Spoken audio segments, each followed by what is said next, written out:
Welcome to the What It Takes podcast, where we talk to successful entrepreneurs, leaders, and CEOs across different industries. I'm your host, Darren, and in each episode, we're going to figure out how they got through difficult times, but most importantly, what it really takes to succeed. So whether you're just starting out your career or you're looking to level up your business game, my goal is to give you real insights and practical lessons from people who have achieved what you want. All right, welcome back to the What It Takes podcast. I am joined today by James. James, you're quite the extraordinary man. You've had a corporate job for a while now, but then stopped that, quit, and started your own business. And I'm very excited to dive into that. But first of all, welcome. How are you? Thank you. I mean, it's always a nice start to be called extraordinary in the introduction. So, no, I'm very well, thank you. I'm good, thanks. Yeah. That's great to hear. So, James, tell us a little bit about what do you do today? I mean, you're the founder of DigitalTrees. What is Yeah. it? So, DigitalTrees is a consultancy that specializes in the digital transformation of real estate. It's sort of the one sector that's probably the last to hold out and to really embrace digital transformation. And I set it up because I was trying to consider why hasn't real estate really Mm. embraced this opportunity, and what are the factors behind it? And a lot of it is to do with, like in any successful digital transformation, you need leadership to support it. And there, that to me is one of the essential parts of the problem, which is that leaders of real estate organizations and companies treat technology with suspicion, with fear, and don't necessarily see the benefits of it. And ironically, I think it's the way that most tech companies view real estate, which they treat it with suspicion and fear and don't really want to engage with it. So Yeah. it's kind of, but so what I do is um, I try and help real estate organizations with their digital transformation. We can go on and explain a bit more. Yes, amazing. So you're a consultancy that helps real estate businesses digitalize themselves, essentially. Yeah. Yeah. For the That's digital incredible. transformation. Yeah. Yeah. Yeah. And obviously, this is very new for you. And from our previous discussion, you had never been an entrepreneur before, right? No. You had a successful career, corporate career, and you decided to leave that and pursue this, which is always, to me, I find it very fascinating. But I want to go into your background a little bit. So, first of all, what did you do before this? Just for the Okay. audience. So I've worked in real estate all of my career. I started back in the early 90s, and I've always been fortunate in that I kind of knew that I wanted to work in the built environment somewhere.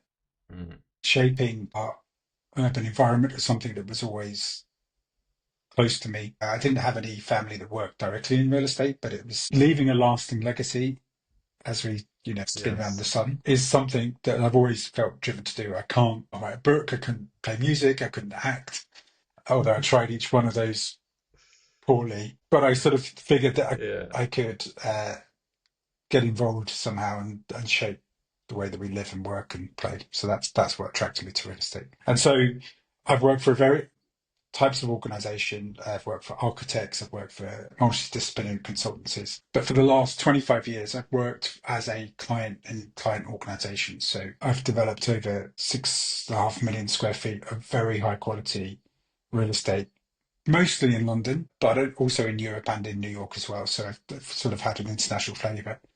I Mhm. work for small organizations, I work for large organizations.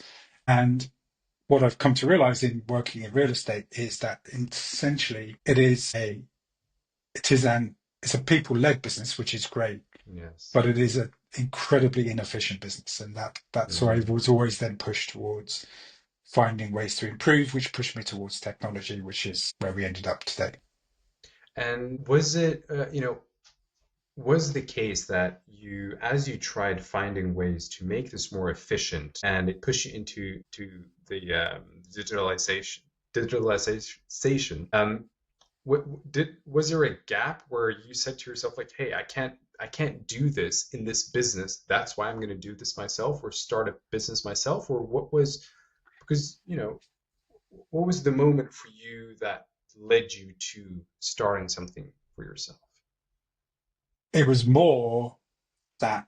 So my last employer was a company called Great Portland Estates, or GPE. They're a FTSE 250 real estate investment trust based in central London. Mhm. They own, manage, and develop property in central London. That's their focus. And it's a great business, and I've still got many close friends that work there. And it was a real wrench to leave it. What essentially I'd taken it as far as I could go, right? It's always going to be 40 buildings in central London. That Yeah. is the business plan. And having successfully digitized it, I've got to the point where I think, I've got 10 years left at work, still wanting to make an impact, still wanting to make a change. And I took a step back and thought, okay, how am I going to spend my time on this planet having the most impact? And I thought about moving to other organizations, but really what I came to realize is that there's a much broader problem here. And so if I could help real estate, it's a very grand ambition, but if I could help real estate accelerate its digital transformation to support its growth, then actually you're going to have a much greater impact in the long run. So if I can help 10 companies become more efficient in the way that they use less energy in their portfolio, Mhm. then actually the impact is far greater. So it was really to do more with the multiplier effect. So I've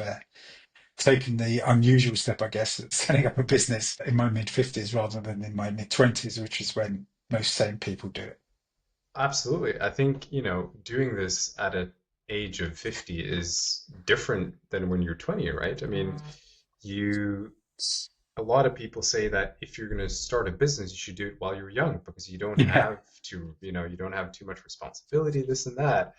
What was it like for you to make that move to become an It, entrepreneur and yeah, do it's that? scary. It's really quite daunting to do that because the consequences feel higher. Mm, I'm not by no means financially secure. I have a very the key factor is I have a very understanding and very supportive wife and family.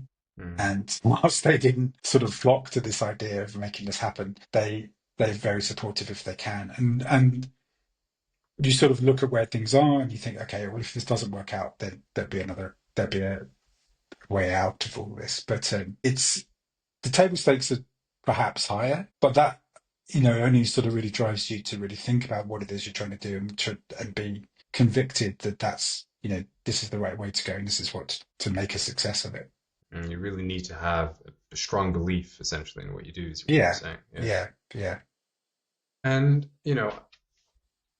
when starting this for yourself, did you go in yourself? Did you have a team of people? You know, how did it look like? Is it just you or?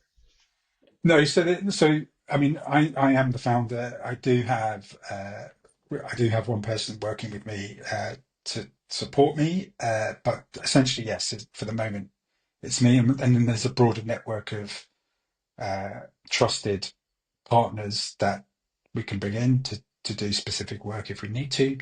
Uh, but who knows where that gets to? That's part of the growth plan to see what happens Mhm. next. The hunch is correct. I've been. Turns out that real estate still isn't ready for digital transformation, but the early successes we've had doesn't look like that's the case. There's a real use case in moving forward with this. It's incredible. So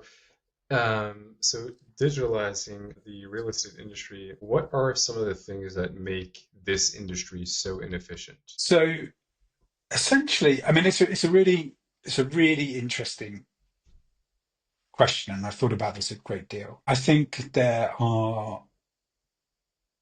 one major reason, and then there's a number of two minor reasons, but let's go to the major one. The major one is this, which is value in real estate is driven by whatever you can charge a property, whether you're buying it, whether you're selling it, whether you're renting it, whether you're leasing it, right? So the market determines the rent. And then what delivers crystallizing that value is whatever the yield is, right? So Mm, both of those things are market led.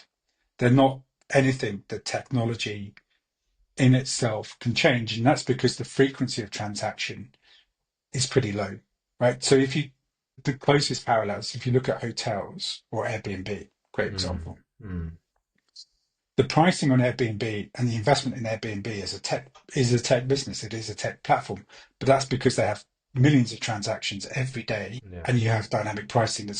So you need technology to make that happen. So that doesn't happen if you're leasing real estate offices or you're an industrial warehouse or you're whatever you name it, right? It's a slower part of the process.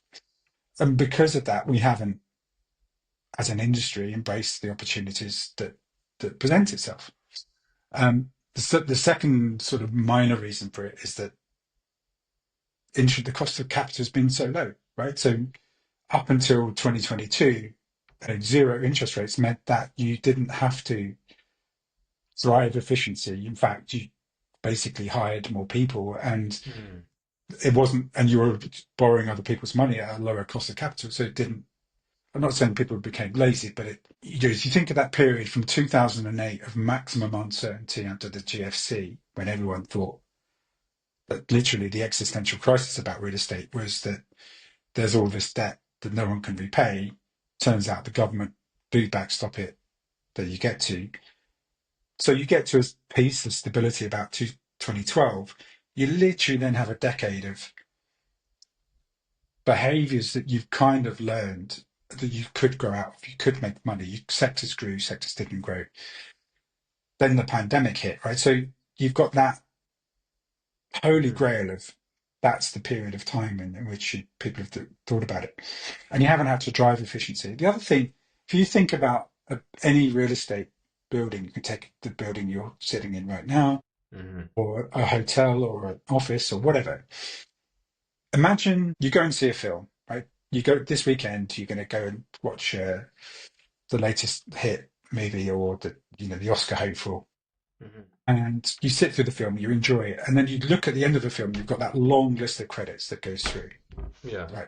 Of everybody that's been involved in that film. There's some weird job titles like key grip or whatever they are. So in that world, imagine that in real estate, it's this kind of the same thing, right? You've got a long list of people that have been involved in the production of the room that you're sat in. There's been decorators, there's been architects, there's been builders, there's been landlords, there's been maintenance people. And because you see a finished product, you assume that it's all being put together efficiently and that it all works. And the truth is, it doesn't. And as I'm sure making a film can be as dysfunctional as making real estate. It's because in that asset life cycle, people don't really understand what the other person does, nor have they had to, nor do they trust them. So it's easier to blame something that's happened in the past, that I'd never have put these lights in the ceiling like this because it's really hard to fix them and maintain them. But the person who's specifying them never gets any feedback from the person who's got to maintain it. So all of those, there's no feedback loop. There's no means of this being connected or thought through. And so as a result of that, what you end up with is real estate assets that have no connected data sources or no connected feedback loop that leads to the mistrust. Now, the opportunity, therefore, is to say, okay, what happens if you can bring all that information together centrally that you can then use to enable a real estate organization to make a decision? And that's really the prize, right? That is, there's a real benefit for real estate actually to be the last sector to do its digital transformation, because all of these other sectors and industries that have been doing this for decades have, it was a lot more expensive. 2015 was the sort of growth of cloud and the growth of SaaS. Cloud computing was a term that we'd all sort of thought about, but we didn't really understood the consequences of. Real estate isn't encumbered by legacy software or legacy things that you spent a lot of money on a decade ago. Actually, the opposite is true, that now the cost of cloud comparatively has come down and down and down and down. The capability is much easier. Things off the shelf are easier to buy. And then you've got good competition, ironically, for tech between four major players like Oracle, Microsoft Azure, Google, and AWS, such that you've got these means of engaging with it. You've got a whole degree of technical expertise in data scientists and data engineers that have learned how to put all this stuff together.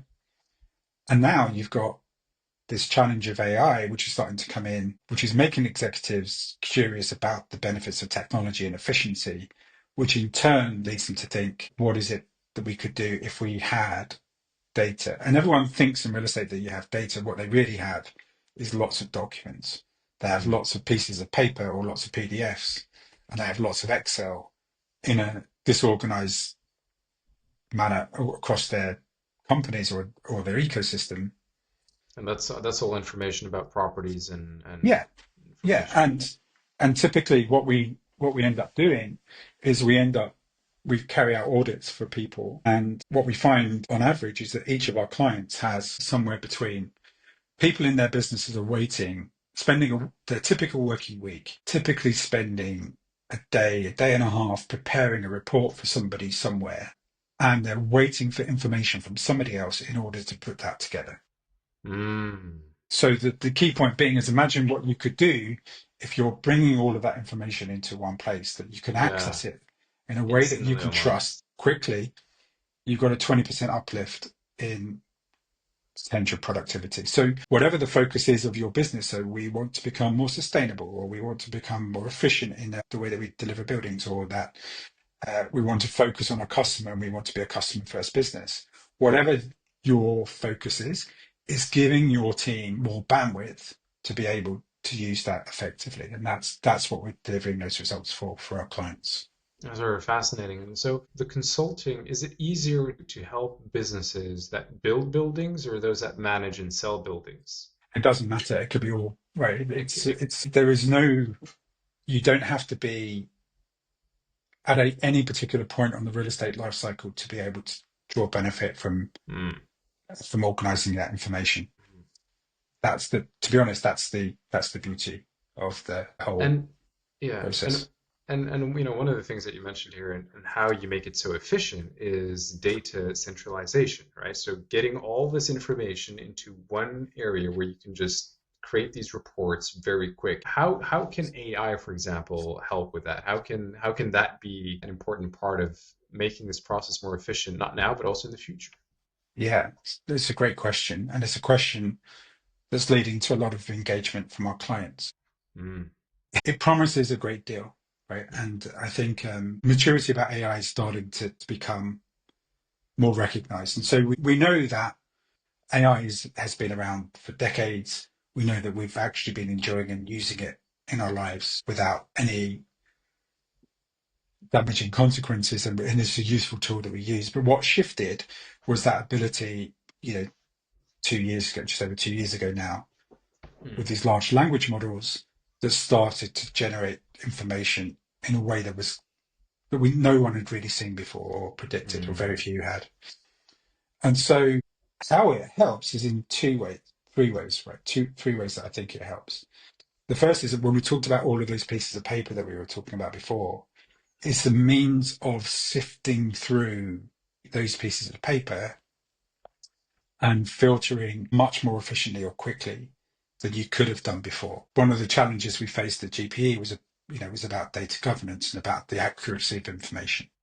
mm, And we had to do an awful lot of manual work to check what was addresses were where they were and those sorts of things. That sort of thing now can be automated much more quickly. So generative AI helps sift information.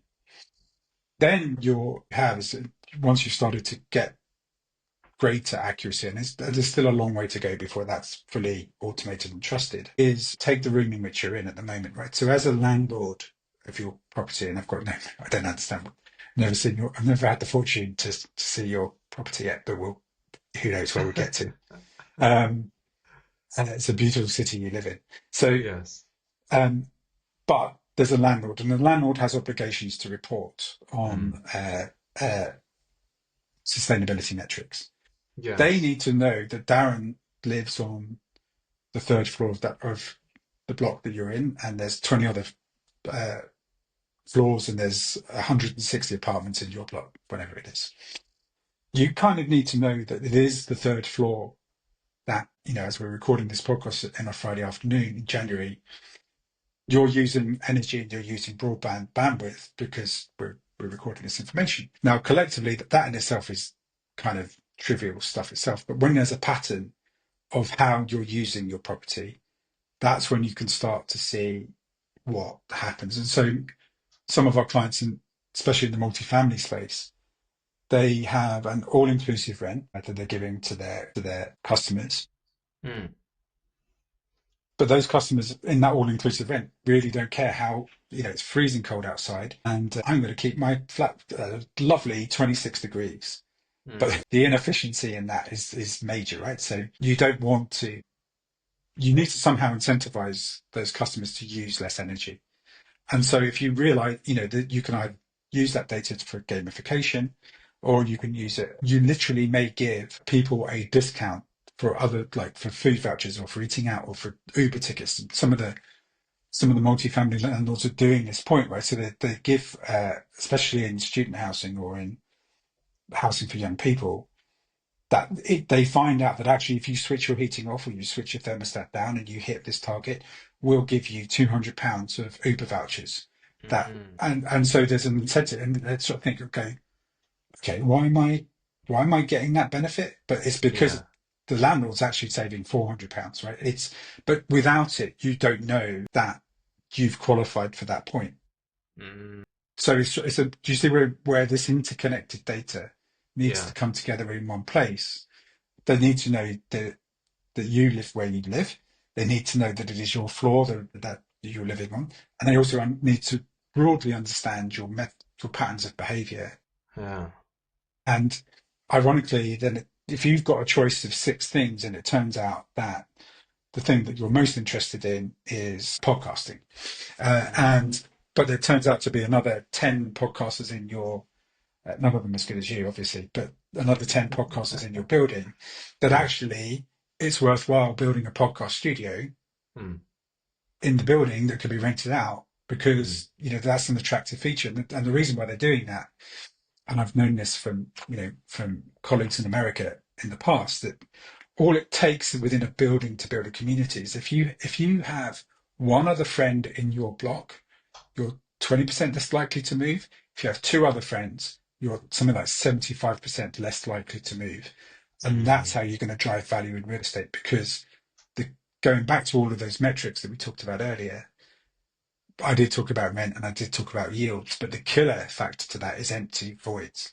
Having a property empty is the real drag on performance.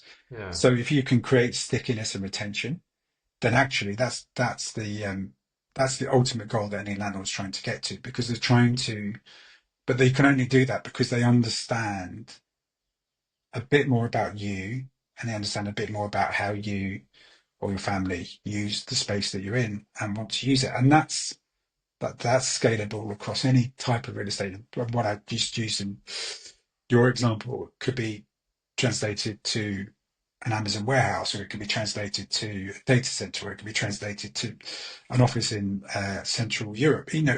All of these things, real estate. And I suppose goes back from the beginning. I was always lucky to be in this built environment and wanting to shape our futures as a result. But real estate really is around us, and we use and touch it every day, even if we don't think about it. And so the more you can understand what makes real estate successful, what makes cities successful, what makes living successful, the better off we'll be as society, I think. And that's where, without getting too idealistic about it, having what gets measured gets managed. And for me, that's the beauty of this opportunity that technology brings together. So I can, all of that stuff comes through. I've just realised I haven't answered your question, but how AI helps is that once you've gathered all of those patterns, then machine learning helps to predict what might happen and how you might incentivize it. So that's the answer.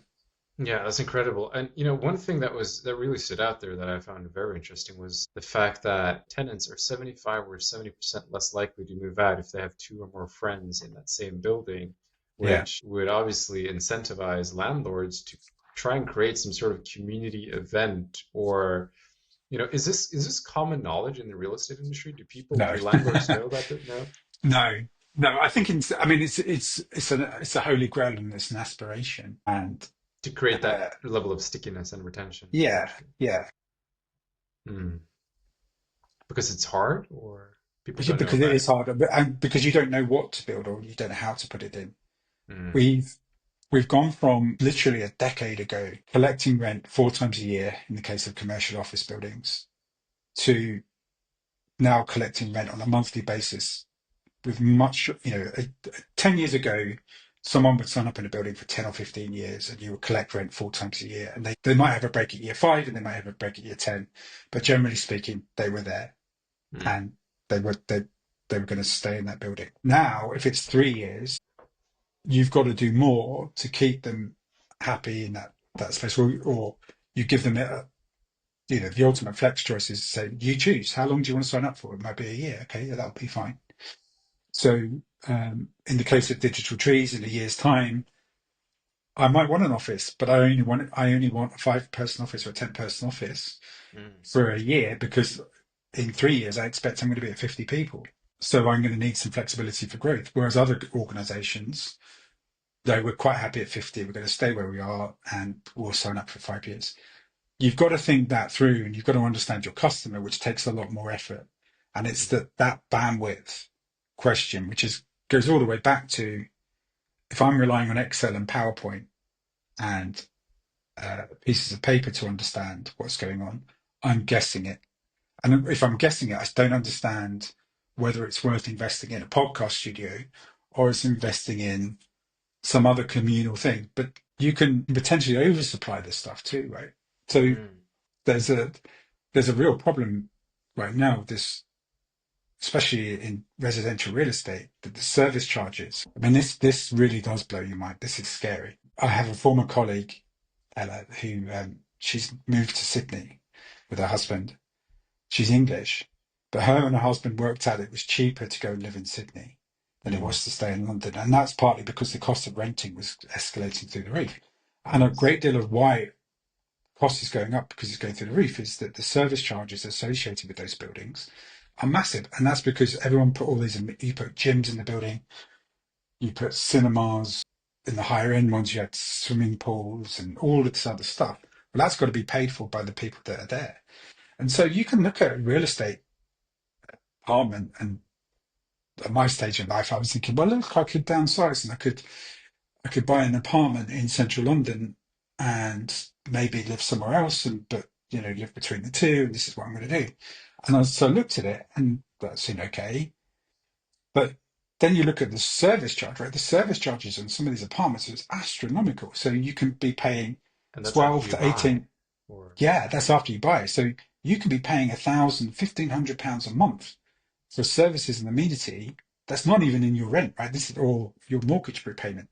And so I'm thinking, well, I'm not going to pay for that. Why would I? Why would I choose to do that at all? And so, you would be paying 1,000 to 1,500 in service charge. yeah, yeah. So Holy. it's not uncommon to find £18,000 worth of service charge a year. So, but this sort of comes back to that unintended consequence of decisions that were made a decade ago. Yeah. And so you want to think about what amenity can I put into the buildings? And a lot of our clients now are thinking carefully, not just about what amenities should they put into a building. There's the other pressure, which is, in my view, probably more of a useful pressure, which is what effect does this real estate have in the community and within which we're building it? So what is the Mm. social value that we're creating? Trying to incorporate that social value and how do you measure those metrics about the impact that building an office in central London has. So one of our clients at the moment is a very forward-thinking company called Bywater Properties, Mm. and they're a B Corp, so they're listed in terms of where their profits go, and they think very carefully about the impact that their development has on the broader community and where it works. They also build sustainably, so that they are building timber framed office buildings. But and we had these really useful discussions about when I was helping them with their strategy about AI and what it could do. And the interesting thing is actually is to give you a useful set of metrics that you could use and deploy and measure yourself against. Mhm. But essentially, it is what happens if we give your staff more bandwidth to think about those social value things? Because often in real estate, the creativity, the ideas, the new ways of thinking are squashed by the spreadsheet, by the pressure. Now, I'm not saying Yeah. you haven't got to get to a commercial return. You do.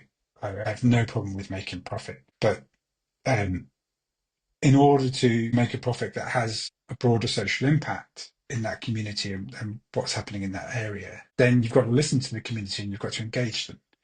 And Mm. that actually, this is where I think technology can augment and Yes. collate that broader piece of Yeah. information and synthesize it in a way that helps you make sense of it. And Uh-huh. if your staff are acting more efficiently, then the really hard emotional human yards that you need to get through, you're giving that, because again, the leadership is there. And in Theo and Paddy, the CEO and COO of Bywater, that's exactly what that's what they're driven to Yeah. do. And so you're starting to get a new breed of developer, real estate owner that's starting to think more broadly about what happens. And that I find that tremendously exciting. It definitely sounds exciting. I mean, the fact that they made these decisions years ago, right, to create better communities by installing pools and this and that, and as an unintended consequence, the service charge is dramatically increased. I lived in one of those buildings as well, right? Like I had a pool, I had a sauna, I had a golf simulator, I had a cinema, I had a steam room. And I'll tell you one thing though, the community, I met some amazing people there, right? Just by hanging out in the sauna and the pool and even the jacuzzi, just sitting there, Yeah, you meet these other guys, right? And I think what you're saying though, right, is about technology. If somehow the buildings or the landlords or the people managing the properties were able to integrate technology as a way to measure the impact of that as well, I think that would go a very long way. I would definitely swipe like thumbs up to, are you satisfied with the community aspect of the building? You know what I mean? So I think that would be amazing. And one thing that you mentioned earlier as well, James, was this carbon emission when it came to challenges. Could you go a little bit more into that? The carbon emissions and how I think data or yeah, what challenges, because if I understood it correctly, what you said earlier was that you wanted to understand how much heating a person has and the usage so that they could use that data to yeah, reduce the money the landlord pays. yeah. So sure.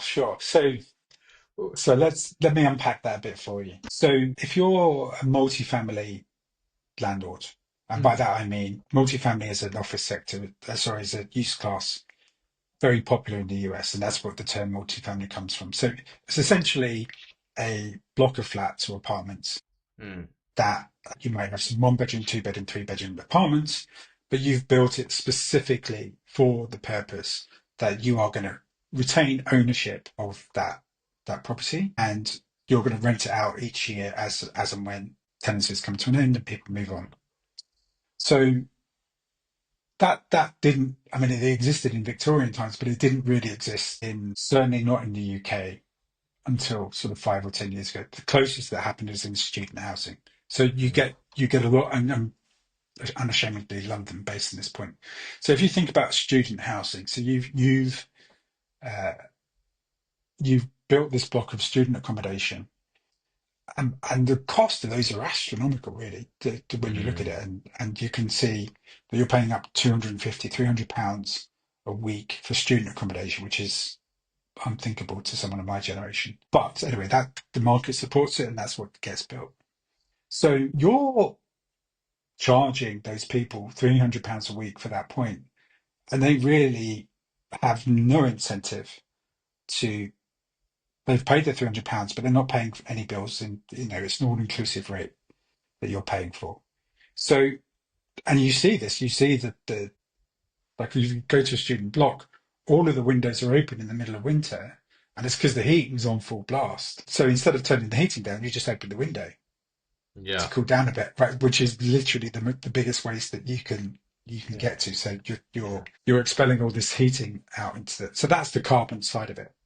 So how do you, because you as a landlord, particularly a European-based landlord, you've got two factors. One is investors are putting pressure onto you, or you've made commitments to get to a net zero position by 2030 to your investors, or your investors are demanding that you're on this journey to decarbonize. And the cost of energy has spiked massively, like in 2022. So the cost of energy has gone up. So you've got the double whammy of not only do I want to reduce my heating bills because it's costing me more, but I've got to do it because my investors are demanding that I do this.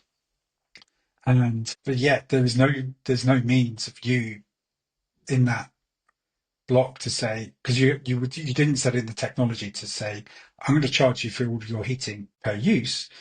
Actually, what you end up doing is just you do it as this all inclusive rate. Now you could say, Collective. fine, okay, let's not let's charge you to per use things. But in order to get to per use, you need to measure exactly how much somebody's using it. Each And the room. building wasn't designed for that. Yeah. You didn't build it in that way. It's got central plant. It's very hard to incentivize that behavior. So you have to find other ways for people to reduce their demand to make that stuff happen. And this is the challenge, right? Because everyone assumes that you must know what the 12th floor is of that apartment. You just must know who's in that apartment. Right. But when Okay. you built the block, you didn't necessarily do it that way because the 12th floor was not called the 12th floor at that time. Or apartment 1A is now apartment 124, Mm. because it's 12th floor, fourth unit, whatever it is. None of that is a structured data issue. And it's very hard, I think, for people. It's going back to that film analogy. You expect all of this to be thought about because the people building it, the people operating it, but they're not. The people building it have long gone. They're not involved in that part of the process. And the people operating it have no connection with the people who Hmm. built it. So you immediately have this gap. Yeah. And you have the gap which people blame one another for not giving them that information in the first place. And yet you're still trying to do something to make sense of this building and change behaviors. And so it's as much of a data governance question and a data governance challenge as a means of actually practically reducing something. And this comes back to the same thing, right? Taking that problem, a real estate leadership in real estate may go, what are you even talking about? How can this possibly exist? This, because you never faced it as a problem before. You just assumed that these things worked and they didn't work. Mm. So you get a lot of resistance from leadership. But again, it comes back to the point of what's the problem you're facing as a business? Mm. What's your business plan? What are the problems that your teams are facing? And how might technology help you solve that problem? Now, I'm not going to go in to a organization with any sort of judgment as to say this is how you should do it, because each organization is unique and they all face a different set of problems. Yeah. You may have been a very forward-thinking landlord. You may have built all of the systems and the systems don't work. So actually, you've got a different problem. You haven't got a cultural problem. You've actually got a technology problem that you need to solve and fix. So there's different challenges, and the key part of my role is to listen and try and understand what those unique problems are. That's incredible. One of the reasons why I wanted to go back into this question was because I actually had a conversation with another podcast guest. She is essentially creating a platform for real estate builders, owners, property developers that allows them to manage and create this overview of all of their carbon emissions or footprint, essentially, so that they could help reduce that and be Yeah. more, you know, which is very interesting because I think that the way you explain it as well is that these buildings like the student properties weren't built to monitor individual rooms, right? It was more like a collective thing. I used to live in one of those as well. My first year in London, I lived in this student accommodation. Again, had a pool, massive pool, had a gym, had a cinema room, had this and that, and right, a huge little lounge outdoor area. And you were paying pretty expensive fees. And I said, why don't I just rent a decent apartment and pay the same price, bigger, better. I don't have to share a kitchen with like these lazy, unhygienic students, right? For the same price. And so So to me, I thought the price was just ridiculous. But I think that when it comes down to the tech side, because that does allow it to, you can incentivize better behavior there. So this is again, but going back, this is one of the things that you also help these businesses do, is to figure this out and come with these solutions. Yeah, yeah, exactly. So we do just that, Hmm. and it comes from having 25 years experience in some of the world's best, well, the world's best real estate organizations, working with colleagues who, are the best in their jobs.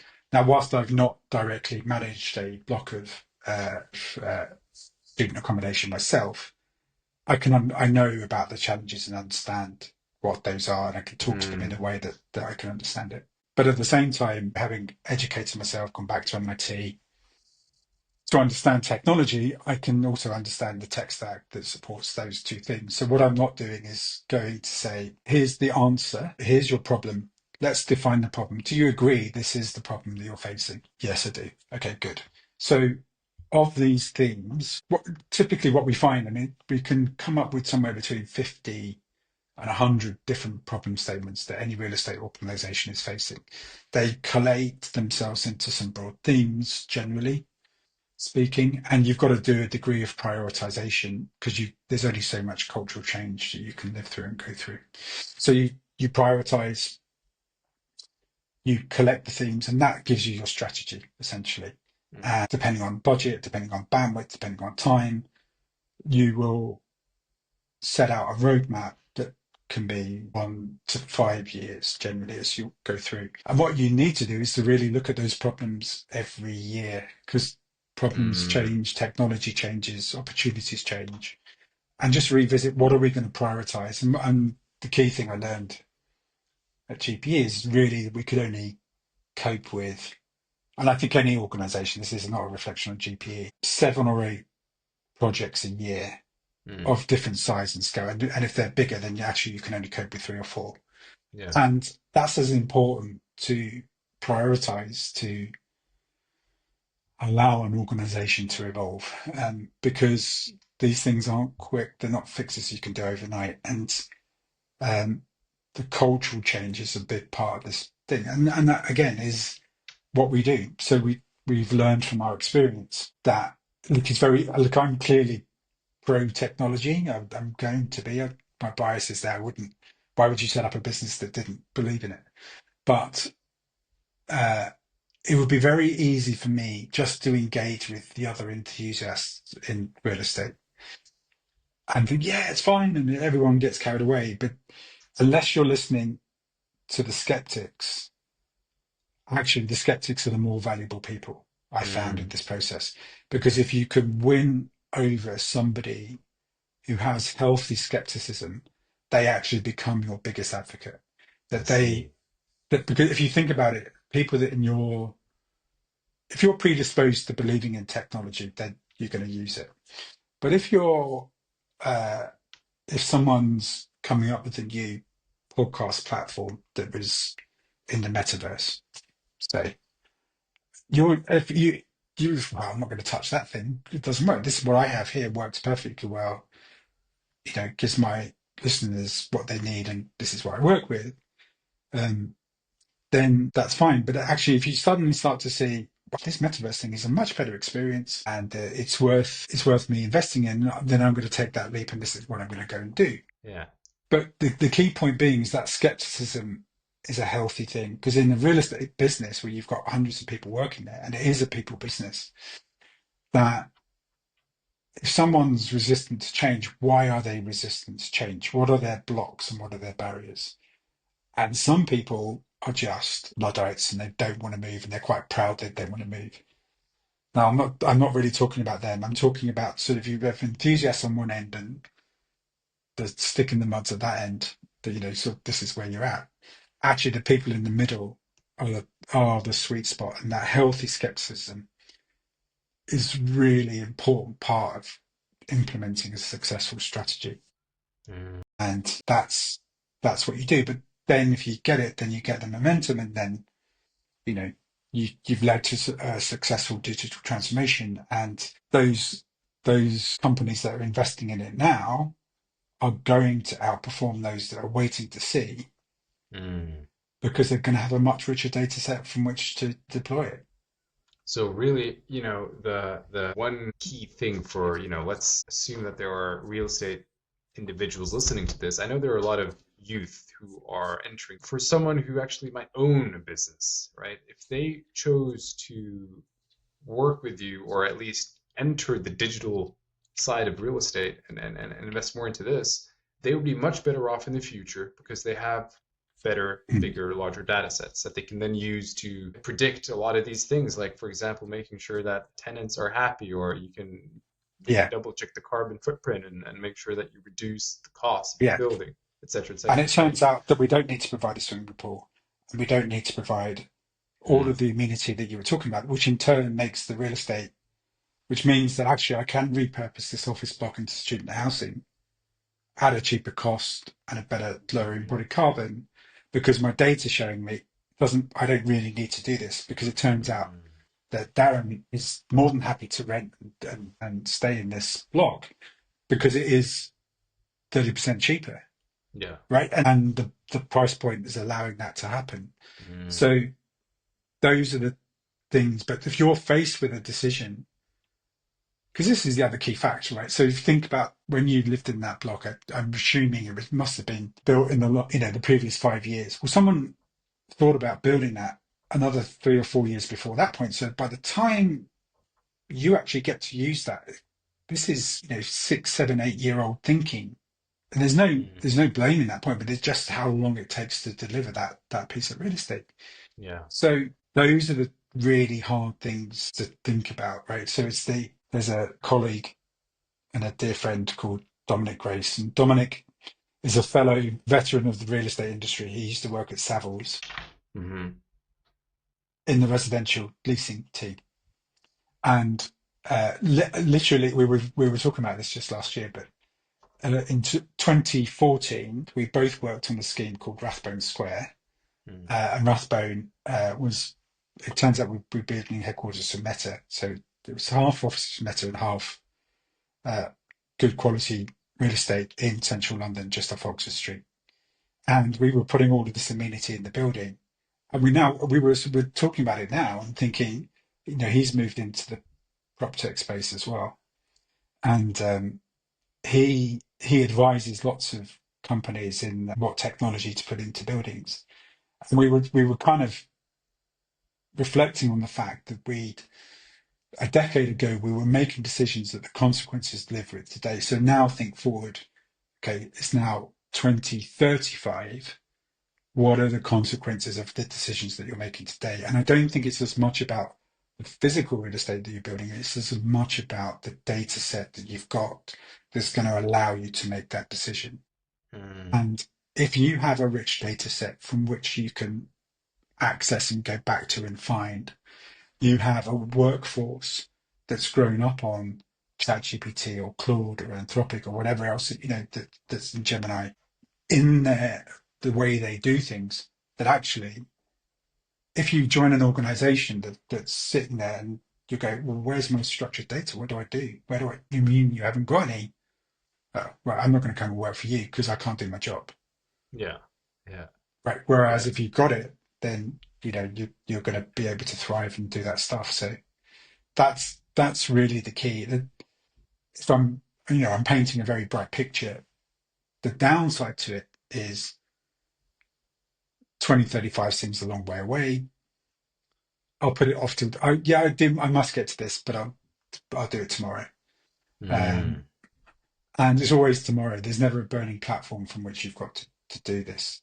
That's this is why I could, if you played this back to me in 10 years' time, you go, okay, well, you set up this business and this is what you were hoping to achieve. Turns out the real estate industry is not actually any further forward.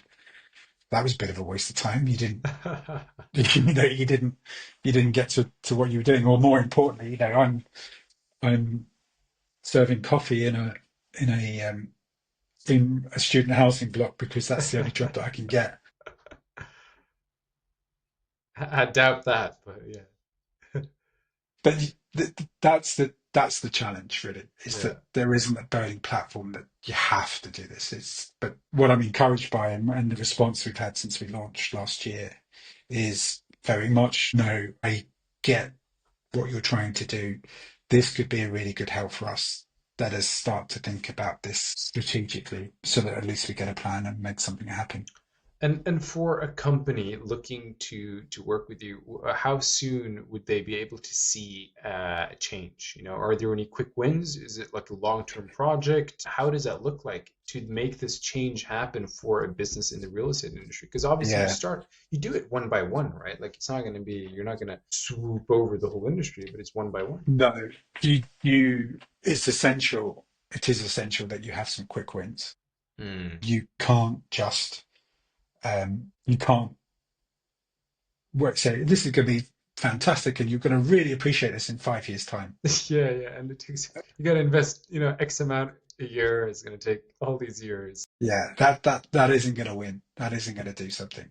Yeah. Um, you need to, but you know what's interesting is it's a bit like, did you ever study basic management theory about Maslow's hierarchy of needs? Yes. Now, do you know obviously where Maslow started off and where the study worked? It was in a factory in northern England, I right? didn't And they know were that. trying to it was in the 1920s. It was in the factory in northern England, and they were starting to try and work out how to measure improvements in productivity. And they used this as an experiment. And one of the key things, they couldn't understand why the productivity in this other line went up. But these are the people that they were testing out these questions on. It went up without doing anything. And the irony being is that actually listening to your workforce had the benefit of feeling valued, and therefore, if I feel valued, I'm more inclined to be able to do this work. And so often, the very fact that we're going in and we're asking people about what their problems are and what they're facing is a good enough hygiene factor in itself, right? So it's acknowledging that your workforce is struggling to deliver something. We ask a basic question in our initial engagement, which is, does the organization support you in your everyday needs and in what you're trying to do? And that sometimes is quite disappointing for leaders to look at, and because quite often they go, no, the technology doesn't support me in my role, it's Mm. lacking. And you're this is partly a generational thing too, right? So it is partly, you're starting to see the, certainly there's not, I don't think there's many baby boomers left running real estate organizations. There's certainly Gen Xers that are, but now you're starting to get millennials coming through at an age where they're hitting early 40s or hitting that, part of their career is also hitting that leadership profession. And their attitude towards technologies is generally more open than Mm. my generation. And so, because if you're a Gen X like me, you remember the first internet. You remember working. I remember being at work and the first websites coming out, and JLL announced that we've got a website. It sounds like it doesn't sound. It sounds crazy that they got excited about producing a website, but they did. I'm not picking them out. It's everybody did, and it feels very similar to today. It feels very similar in terms of where generative AI is getting to, Mm. and kind of feels mid 90s. And that's why my predictions for the year ahead. That's what I'm thinking, is that the it kind of feels like that mid 90s moment where the things that will start to happen.